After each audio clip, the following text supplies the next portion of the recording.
बच्चों कैसा रहा लास्ट वीडियो? आई होप आपने लास्ट वीडियो बहुत अच्छे से किया। हमने पिछले वीडियो में डिस्कस किया था ट्रेडिंग अकाउंट्स के डिफरेंट डिफरेंट न्यूमेरिकल्स, जिसमें 5-6 टाइप के न्यूमेरिकल्स कवर किए और आई होप कि उससे ज्यादा बिल्कुल नहीं आता। अब एक ट्रेंड चला है 11 सीबीएसई हो या स्पेशली सीएचएसई में, जिसमें से एक पार्टिकुलर ट्रेडिंग या प्रॉफिट लॉस या बैलेंस शीट जैसे क्वेश्चंस आते हैं और थोड़ा सा ट्विस्ट वाले क्वेश्चंस होते हैं। इन सारे क्वेश्चंस को हमने कवर किया लास्ट ट्रेडिंग अकाउंट वाले वीडियो में। आज के इस क्लास में हम डिस्कस करने वाले हैं फाइनल अकाउंट के अंदर का प्रॉफिट लॉस अकाउंट, जो one of most important part है, जिससे पता चलता है नेट प्रॉफिट या नेट लॉस कैसे निकालें। इस आज के लेक्चर वीडियो में ना सिर्फ हम कॉन्सेप्ट क्लियर करेंगे बल्कि न्यूमेरिकल भी कवर करेंगे। तो अगर आप एंड तक वीडियो देखते हैं तो बिलीव मी, आपके सारे के सारे कॉन्सेप्ट, डाउट्स और न्यूमेरिकल वाले प्रॉब्लम पूरा क्लियर हो जाएगा। So let's start. हम बात करने वाले आज फाइनल अकाउंट के बारे में, ठीक है? तो फाइनल अकाउंट के अंदर कौन सा टॉपिक हम बात करने वाले आज? प्रॉफिट एंड लॉस अकाउंट के बारे में। तो प्रॉफिट लॉस क्या है? प्रॉफिट, मेरे साथ साथ आप भी फटाफट नोट्स बनाते हैं ताकि आपको बहुत फटाफट याद आएगा। सबसे पहले हम बात करने वाले हैं प्रॉफिट लॉस बनाते क्यों है। तो profit and loss account is prepared to calculate the net profit और net loss of the business. हमने इसके पहले ट्रेडिंग अकाउंट बनाया और ट्रेडिंग अकाउंट में याद करो हमने डिस्कस किया था ट्रेडिंग अकाउंट फाइनल अकाउंट दो पार्ट में डिवाइडेड है, income statement and position statement. Income statement या trading and profit loss account of sole trading, trading account में पता चलता है बिजनेस का ग्रॉस प्रॉफिट या ग्रॉस लॉस। और सेकंड पार्ट जो है फाइनल अकाउंट का, that is called profit loss account. यहां से पता चलता है कि हमारा बिजनेस में नेट प्रॉफिट कितना हुआ, नेट लॉस कितना हुआ। तो प्रॉफिट लॉस क्या है? प्रॉफिट लॉस इज ये देखो एक नॉमिनल अकाउंट है। अब नॉमिनल अकाउंट क्या होता है? तो याद करो हमने डिस्कस किया था 11 में कि अकाउंट्स को तीन भाग में बांटा गया है, रियल, पर्सनल एंड नॉमिनल। अब रियल, पर्सनल, नॉमिनल क्या है? टू बी वेरी प्रिसाइज, अगर ध्यान से एग्जांपल समझो तो तुम्हें समझ में आएगा कि मैं रियल, पर्सनल, नॉमिनल का यूज क्या है। ठीक है, ये जस्ट मैं एग्जांपल दे रहा हूं, डोंट टेक इट अदरवाइज। देखो अगर मान लो तुम किसी एक मोहल्ले में, एक नए शहर में जाते हो and you have to identify कि इस मोहल्ले में, इस नगर में रहने वाले लोग किस धर्म को, किस रिलीजन को बिलोंग करते हैं। तुम्हें नहीं मालूम, दो ऑप्शन है, go and knock the door and ask, but ये ऑड लगेगा। तुमने ध्यान से ऑब्जर्वेशन किया कि एक छत के ऊपर ऑरेंज कलर का, भगवा कलर का झंडा लगा है, ओम लिखा है। तो तुमने समझ लिया इसके अंदर रहने वाले लोग हैं वो हिंदू धर्म का पालन करते हैं। तुमने थोड़ा दूर देखा, एक ग्रीन कलर झंडा लगा है जिसमें चांद सितारे बने हैं। यू बस तुम समझ सकते हो, यू कैन अंडरस्टैंड कि जो घर में रहने वाले लोग हैं वो इस्लाम को फॉलो करते हैं। अगर तुम थोड़ी दूर और जाते हो, तुमने देखा कि क्रॉस का निशान बना है, व्हाइट कलर का झंडा है, तो तुम आइडेंटिफाई कर लो कि अंदर में रहने वाले लोग ईसाई धर्म का पालन करते हैं। यानी कि तुमने एक झंडे से पता कर लिया कि अंदर में रहने वाले लोग कौन हैं। Similarly real account, personal account, nominal account वो झंडा है जिसे तुम पता कर सकते हो कि अंदर में, इस अकाउंट के अंदर में किस टाइप की इंफॉर्मेशन रहने वाली है। अगर वो नॉमिनल अकाउंट है, इसका मतलब वो चार चीजों को रिकॉर्ड करती है। कितनी कॉमन? चार चीजों को, expenses, losses, income and gain. Common फटाफट, expenses, losses, income and gain, ये चार चीजों को रिकॉर्ड करता है नॉमिनल अकाउंट। तो प्रॉफिट लॉस एक नॉमिनल अकाउंट है। इसका मतलब इस अकाउंट में हम expenses, losses, income and gain को रिकॉर्ड करने वाले हैं। ठीक है, तो प्रॉफिट क्या है? नॉमिनल अकाउंट, हैंस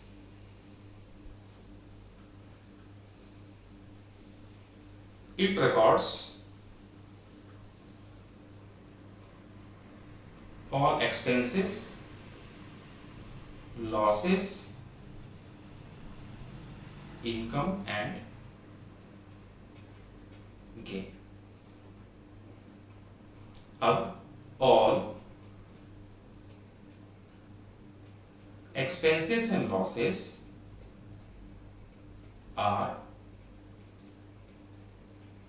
जितने भी एक्सपेंसेस, लॉसेस होंगे वो सारे के सारे रिकॉर्ड होते हैं debit side of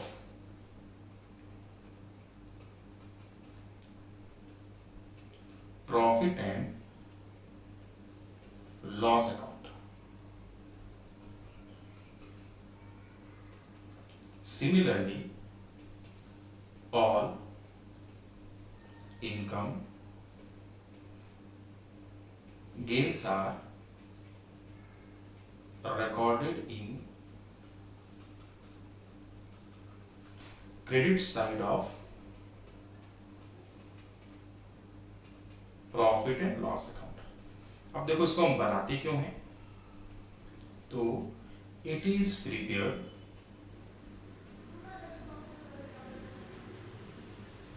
to know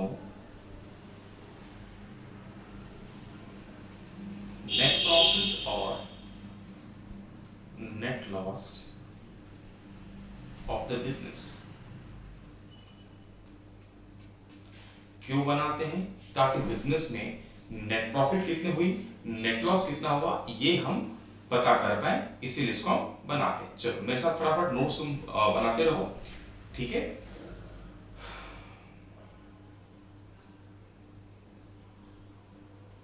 it records all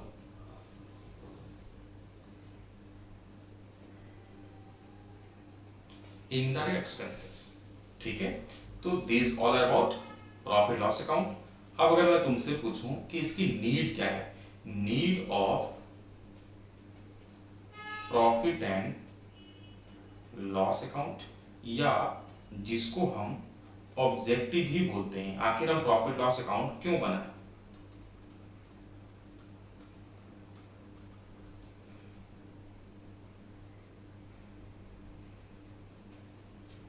ठीक है, तो सबसे पहला जरूरत क्या है, हमें ये क्यों बनाना चाहिए, to ascertain the net profit और net loss of the business. इसे क्यों बनाते हैं, नेट प्रॉफिट या नेट लॉस जानने के लिए, ओके। और इसका ऑब्जेक्टिव क्या है, टू कंपेयर द परफॉर्मेंस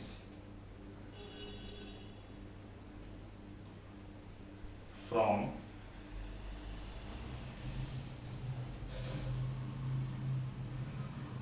देखो अगर हम नेट ये final account profit loss account बनाएंगे तो नेट प्रॉफिट निकलेगा और हम कंपेयर कर पाएंगे कि पिछले साल से हमारा इस साल प्रॉफिट में क्या इंपैक्ट आया, whether we are earning more और whether we are earning less, और किस हेड में किस जगह हमारा कितना खर्चा हुआ।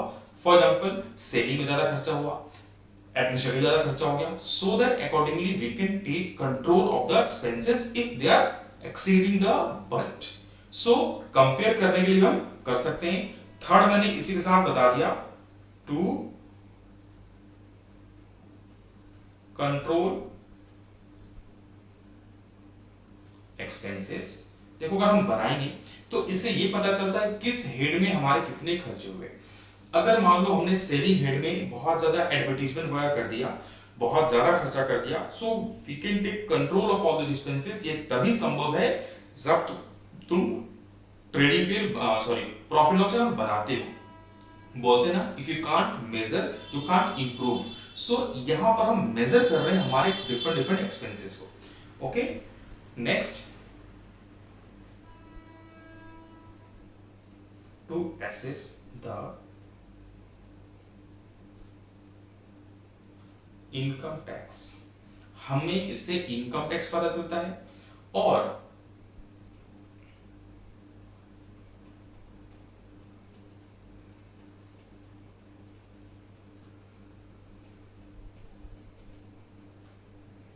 इसे हमें बैलेंस शीट बनाने में, जो आगे हम सीखने वाले हैं, to helpful preparation of balance sheet. Balance sheet बनाने में मदद मिलती है बिकॉज नेट प्रॉफिट ट्रांसफर होता है कैपिटल अकाउंट में और कैपिटल अकाउंट अपीयर करता है बैलेंस शीट के लायबिलिटी साइड में। सो अगर हमने सही तरीके से नेट प्रॉफिट या नेट लॉस कैलकुलेट नहीं किया तो कैपिटल अकाउंट का फिगर रॉन्ग होगा, और कैपिटल अकाउंट का फिगर रॉन्ग होगा मतलब बैलेंस शीट के अंदर लायबिलिटी साइड का फिगर रॉन्ग होगा, यानी कंप्लीट बैलेंस शीट रॉन्ग होगा।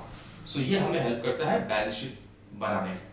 ओके, अब तुम्हारे मन में डाउट आएगा कि सर ये हम बनाए कैसे। सो देखो, याद करो हम पहले कैसे बनाते थे, तो हमें ट्रायल बैलेंस दिया होता था, और अगर तुम्हें याद होगा ट्रायल बैलेंस में, यहां भी ट्रायल बैलेंस दिया होगा, ट्रायल बैलेंस में दो साइड होते थे, ठीक है, डेबिट और 2 कॉलम्स बोल सकते हो, और ये है हेड्स ऑफ अकाउंट्स। यहां पर हम क्या लिखते थे, एसेट्स, जो कि debit column, debit balance show करता है, लायबिलिटीज जो क्रेडिट बैलेंस शो करता है,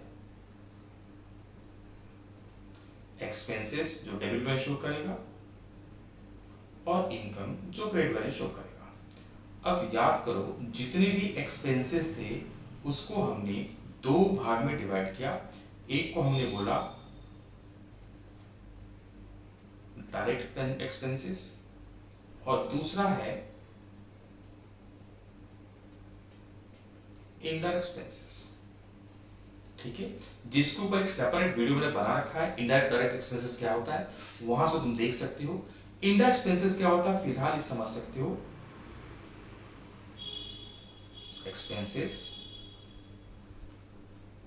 other than direct.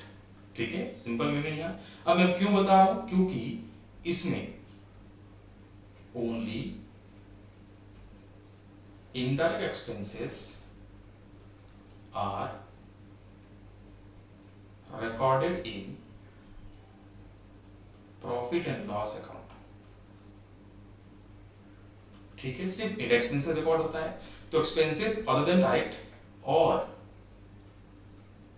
which are not incidental to purchase and production, जो परचेज और प्रोडक्शन से रिलेटेड नहीं है। तो ये किससे रिलेटेड होता है, दीज आर रिलेटेड विथ, किससे रिलेटेड है, नंबर 1 एडमिनिस्ट्रेटिव, जिसको हम एडमिनिस्ट्रेटिव एक्सपेंसेस बोलते हैं, जैसे कि सैलरी, ये सब। Next selling and distribution expenses. Next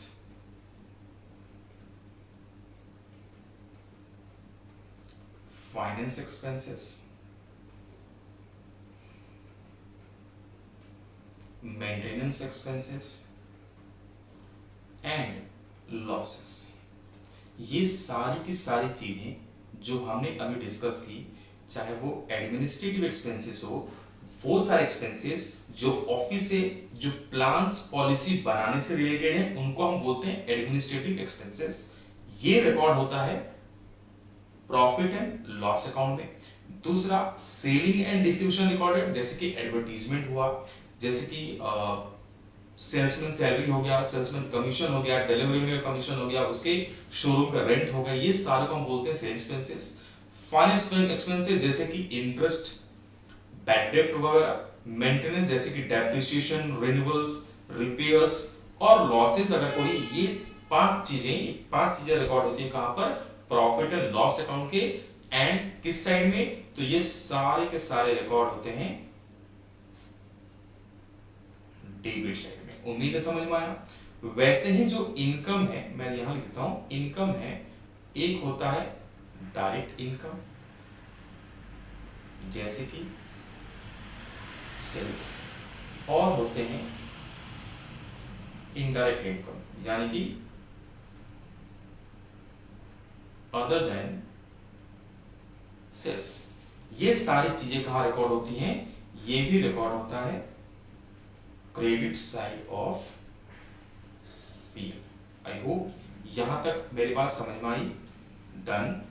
so हमें अभी तक क्या सीखा कि फाइनल अकाउंट में, यानी कि प्रॉफिट लॉस अकाउंट में, सिर्फ इंडायरेक्ट एक्सपेंसेस रिकॉर्ड होता है। और इंडायरेक्ट एक्सपेंसेस कितने टाइप के हमने डिस्कस किया, तो पहला तो आते हैं इनडायरेक्ट एक्सपेंसेस क्या है, ठीक है।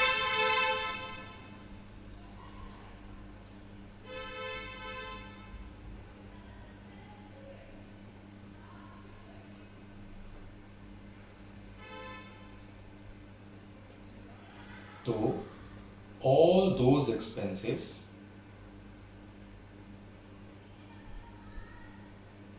which are not incidental to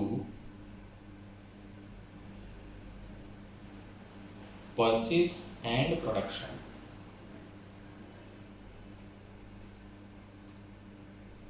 are called indirect expenses. So इसमें क्या क्या आता है? नंबर 1 आता है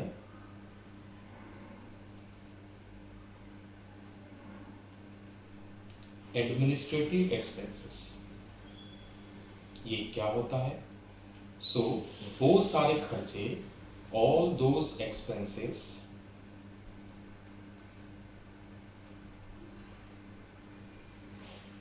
which are related to plans, policy making and management of business. इसको हम, these are also called as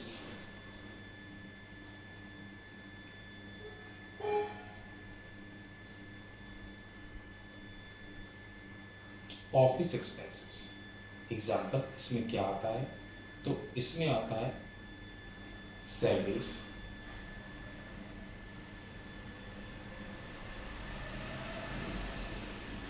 general expenses, rent, depreciation of furniture, printing and stationery, postage and telegram, etcetera. यानी कि सिंपली ऑफिस में जितने भी खर्चे होने वाले हैं ना, जैसे देखो प्रिंटिंग स्टेशनरी मतलब पेन पेपर सब कहाँ लगेगा? ऑफिस में। प्लान्स पॉलिसी बनाने में लगेगा, पोस्टेज टेलीग्राम, सैलरीज हो गया, रेंट हो गया, डेप्रिसिएशन ऑफ फर्नीचर हो गया, लाइटिंग हो गए। तो ये सारे एक्सपेंसेस किससे रिलेटेड है? एडमिनिस्ट्रेशन से रिलेटेड ये सारे इंडायरेक्ट एक्सपेंसेस में आते हैं। नेक्स्ट इंडायरेक्ट एक्सपेंसेस कौन सा है? Second one is selling and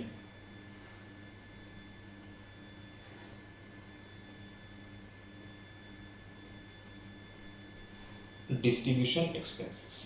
इसमें क्या आता है? So all those expenses which are incurred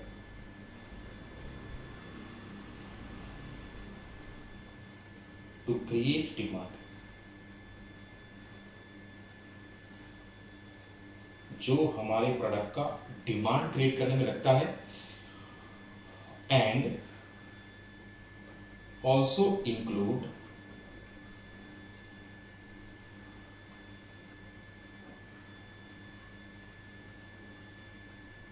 expenses related to selling the product as well as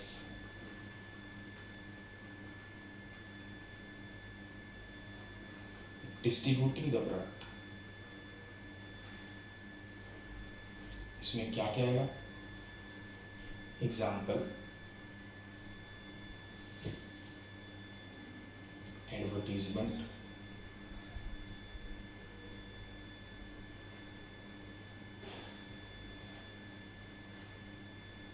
cell expenses,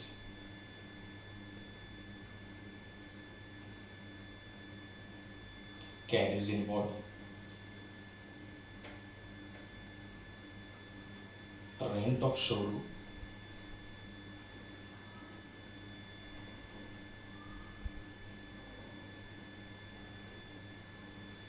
salesman commission,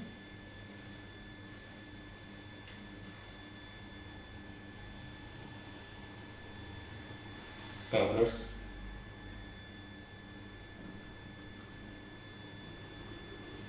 commission, etc. Third one is finance expenses.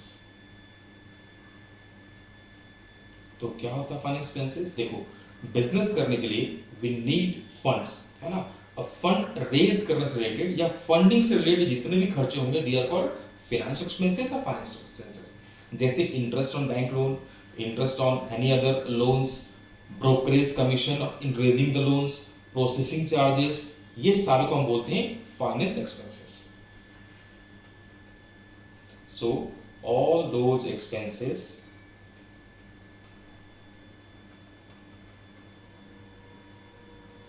which are incurred for using as well as arranging the funds for business.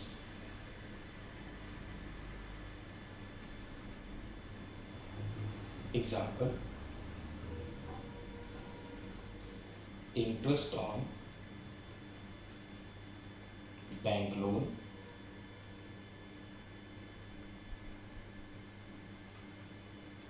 processing fee,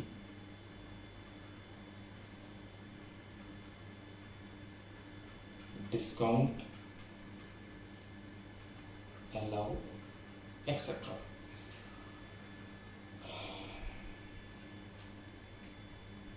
next आता है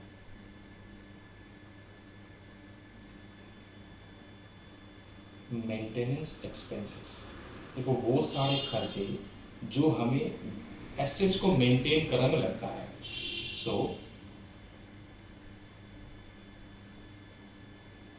all those expenses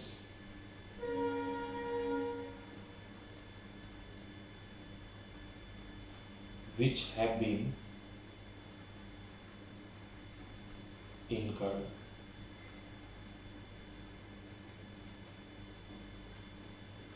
for maintaining assets. Example: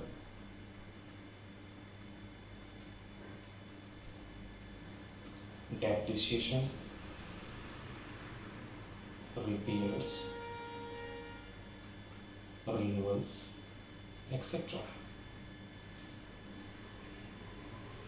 and next आता है that is called losses, जैसे कि loss on sale of fixed assets,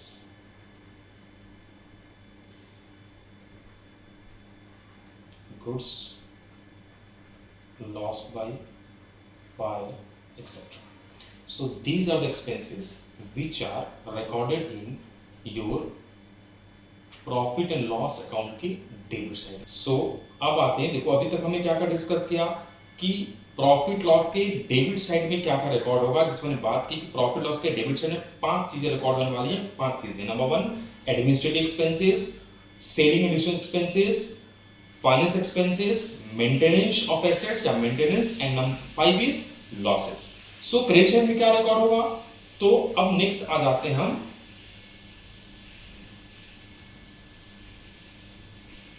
credit side of profit and loss account. ठीक है, इसमें क्या रिकॉर्ड होगा? जितने भी हमारे पास इनडायरेक्ट इनकम है, सो all incomes other than sales are called indirect income. Example: bad debt recovered हो गया,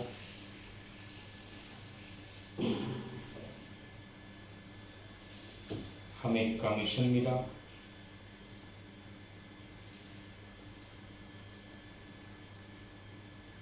रेंट फ्रॉम लेटिंग,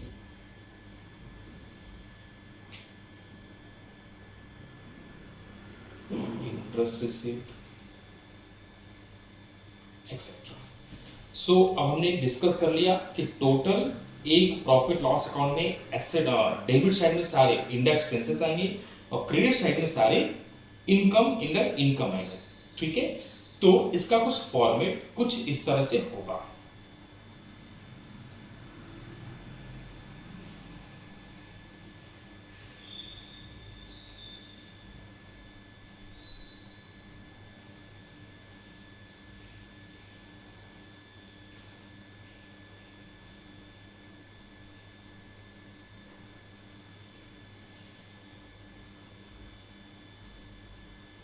सबसे पहले इधर क्या लिखेंगे, by gross profit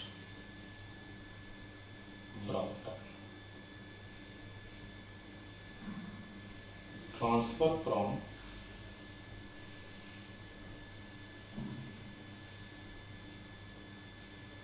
trading account. देखो इसको बहुत बार हम ट्रेडिंग अकाउंट भी लिख देते हैं तो भी चलेगा। अगर ग्रॉस लॉस है तो यहां लिखेंगे डेबिट में। ठीक है, अब और क्या आएगा, तो यहां आएगा administrative expenses,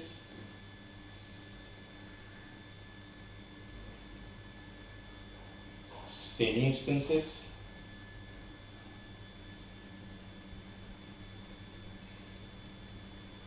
distribution expenses,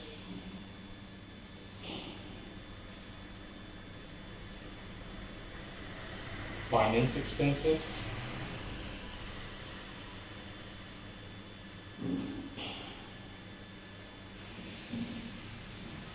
maintenance expenses and losses।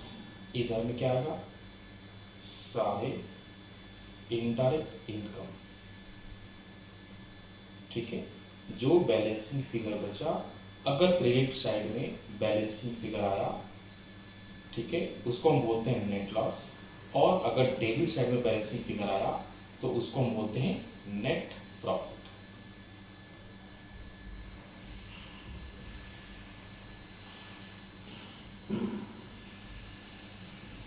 ठीक है, ये है बैलेंसिंग में। कैसे निकालेंगे, total of credit side minus total of debit side. तो उम्मीद है समझ में आया। Yes sir. सो बच्चों एक नंबर कर लेते हैं। देखो तुम्हारा स्क्रीन पे एक नंबर दिख रहा है, लेट्स सॉल्व दिस नंबर। ठीक है,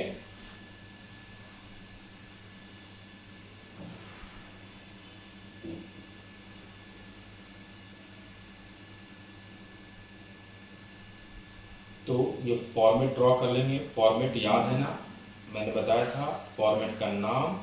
इसको हेडिंग पहले दे देते हैं, प्रॉफिट एंड लॉस अकाउंट। इसका नाम होगा इस कॉलम का particular amount, particulars amount, credit side debit side. सबसे पहले देखो हमें ग्रॉस प्रॉफिट दिया है, तो ग्रॉस प्रॉफिट हमने डिस्कस किया कहाँ आता है, ये आता है क्रेडिट साइड में। ठीक है, तो बाय ग्रॉस प्रॉफिट जो 4,88,000 दिया है। फिर दिया देखो सैलरीज 1,55,000, तो सैलरीज क्योंकि खर्चा है इसलिए मैंने डेबिट में डाला। रेंट दिया देखो 31,000, टू रेंट खर्चा है इसलिए ये भी डेबिट में। टू जनरल एक्सपेंसेस खर्चा है 9,000।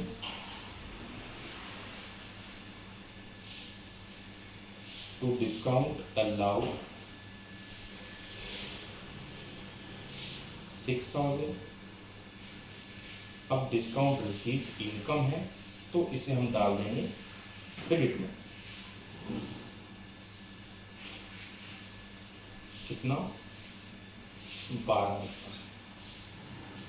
ओके, इंटरेस्ट और इन्वेस्टमेंट ये भी हमारा एक तरह का इनकम है, क्योंकि इन्वेस्टमेंट के ऊपर इंटरेस्ट जो मिलता है वो इनकम होता है, तो इसे भी हम कहाँ डाल देंगे, credit side.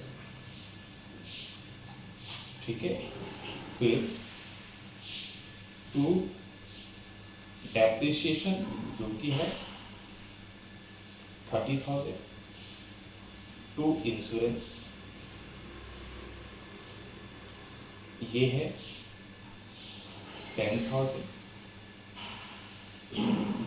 To interest paid दिया है, इसका मतलब हमारा खर्चा है 8,000, और बैड डेट ये बैड डेट है 6,000। अब देखो और हमें कुछ नहीं दिया, तो सिंपली टोटल कर लेते हैं। अगर डेट से अगर पहले टोटल करेंगे 488 और 12 यानी 5,25,000, तो टोटल ऑफ क्रेडिट साइड है 5,25,000, लेस कर देंगे टोटल ऑफ डेबिट साइड। अब देखो डेबिट में कितना है 155 और 31, 195, 95, 2,25,000, 2,25,000, 2,35,000, 2,35,000 और 2,35,000 और 20, 2,55। एक बार तुम टोटलिंग चेक कर लेना, तो बैलेंस कितना आया, 3 लाख का बैलेंस आया। ये 3 लाख हमारा क्या है, क्योंकि क्रेडिट साइड ज़्यादा है डेबिट से, इसलिए इसको हम बोलने वाले हैं नेट प्रॉफिट। आई होप ये समझ में आया। ये जो नंबर था एकदम पीएल के ऊपर नंबर था। अब एक balance sheet, sorry trial balance sheet number करते हैं जहां ट्रेडिंग पीरियड साथ में करना होगा। ओके, सो एक और नंबर करके देखते हैं। देखो, क्योंकि कभी भी हम कंप्लीट जो नंबर करने वाले होते हैं वहां पर ट्रेडिंग और पीएल साथ में पूछता है, सो एक नंबर ट्रेडिंग पीएल के साथ में कर देते हैं। ठीक है, तो trading and profit and loss account of mister Bipin Tiwari, क्योंकि इनका नाम दिया है for the year ending 31 December 2017।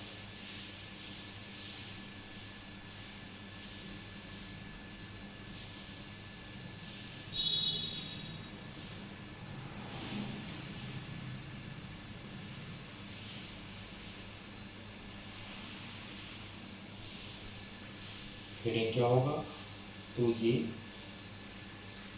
Particulars amount, particulars amount. देखो सबसे पहला काम क्या है, यहाँ पर हम लिखते हैं, पहले ट्रेडिंग अकाउंट बनाएंगे, और ट्रेडिंग अकाउंट में याद करो सबसे पहले हम ओपनिंग स्टॉक लिखते हैं, ढूंढ लेते हैं स्टॉक। देखो यहाँ पर हमें ओपनिंग स्टॉक क्या मिला 19,500। उसके बाद क्या लिखेंगे, परचेजेस। देखो ये रहा परचेज दिया 82,000 हमको मिला। और अगर कोई रिटर्न है, जैसे यहाँ रिटर्न है, तो उसको माइनस कर देंगे। कितना, देखो रिटर्न फॉरवर्ड है 2,000। ठीक है, इधर में पहले बाय सेल्स, देखो सेल्स दिया है 2,73,000, लेस कर देंगे रिटर्न। रिटर्न देखो 3,000 दिया है, तो मेन कॉलम में जो बच गया 2,70,000। फिर बाय क्लोजिंग स्टॉक, जो हमेशा कहाँ देता है, जनरल ट्रायल्स के बाहर दिया होता है। देखो यहाँ दिया है 40,000 मिला। ये हम ट्रेडिंग अकाउंट कर रहे हैं जो तुम्हें ऑलरेडी आता है। अब नेक्स्ट काम क्या है, जितने भी डायरेक्ट एक्सपेंसेस हैं, डायरेक्ट एक्सपेंसेस याद है किसको बोलते हैं, जो फैक्ट्री से परचेज से रिलेटेड हो या इनवर्ड से इनसे रिलेटेड हो, उनको डायरेक्ट एक्सपेंसेस बोलते हैं। जैसे कि देखो ये फैक्ट्री एक्सपेंसेस, कैरेज इनवर्ड ये डायरेक्ट है ओके। बस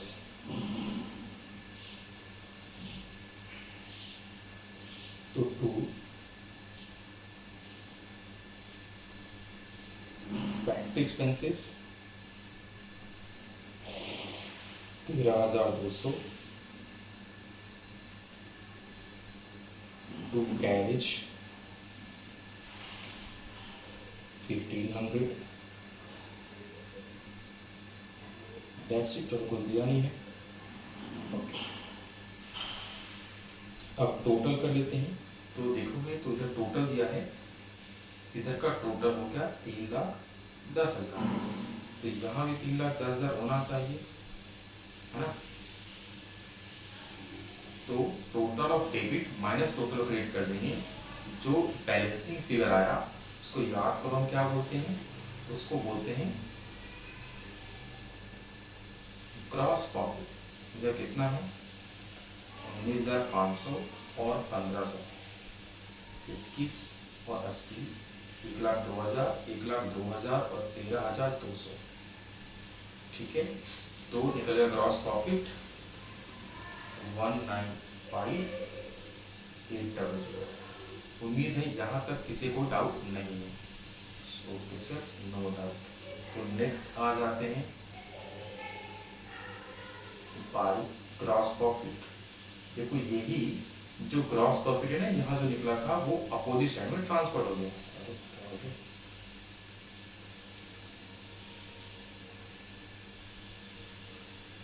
ठीक है ओके। कितना, तो 1,95,800। फिर अब इधर खर्चे में आते हैं, तो पहला इनडायरेक्ट एक्सपेंसेस दिया, देखो सैलरीज, ठीक है। सैलरी वेज दिया है, जिसका नाम पहले देता है उसके हिसाब से हम ट्रीटमेंट करते हैं, इसका मतलब उसका प्रोपोर्शन ज्यादा है। फिर 2 ऑफिस एक्सपेंसेस, ये है 1,200,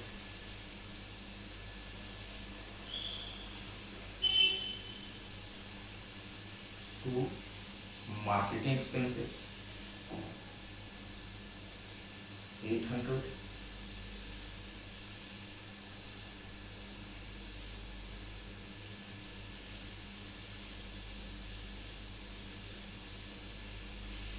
2 discount allowed 900, 2 commission to salesman 8,000। इधर में बाय डिस्काउंट रिसीव 6,000।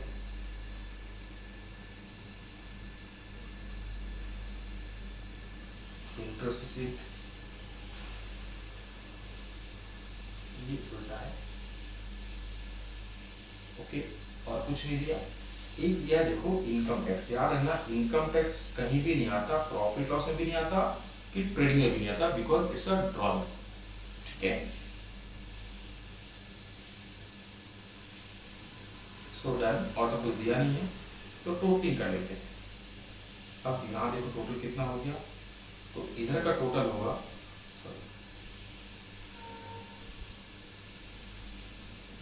इधर का टोटल कितना होगा